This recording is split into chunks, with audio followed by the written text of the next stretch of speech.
டிக்டாக்கில் விளம்பரப்படுத்தப்பட்ட இல்லாத ஒரு பங்கு முதலீட்டு திட்ட மோசடியில் ஜோஹர் பாருவை சேர்ந்த ஒரு ஆடவர் 5 லட்சம் ரிங்கேட்டுக்கும் அதிகமாக இழந்துள்ளார். 2023 அக்டோபரில் பார்த்த விளம்பரத்தால் ஈர்க்கப்பட்ட 49 வயதான பாதிக்கப்பட்டவர் வாட்ஸ்அப் மூலம் அலிசியா கோ என்ற நபரை தொடர்பு கொண்டார். பின்னர் ஒரு வாட்ஸ்அப் குழுவில் சேர்க்கப்பட்டு முதலீட்டு லாபத்தை காண ஒரு செயலியை பதிவிறக்கம் செய்யுமாறு அவர் கேட்டுக் கொள்ளப்பட்டார்.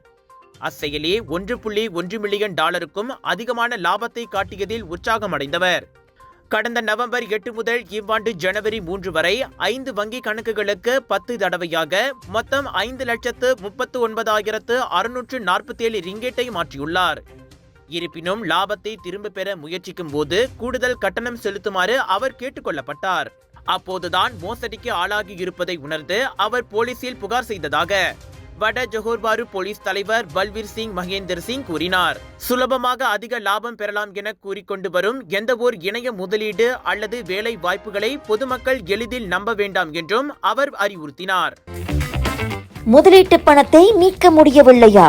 கடன் கொடுத்து மாட்டிக்கொண்டீர்களா? அணுகுங்கள் S7 ரிகவரி.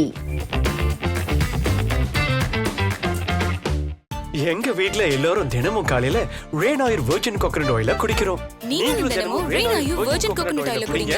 எப்பவுமே புத்துணர்ச்சியோட இருங்க.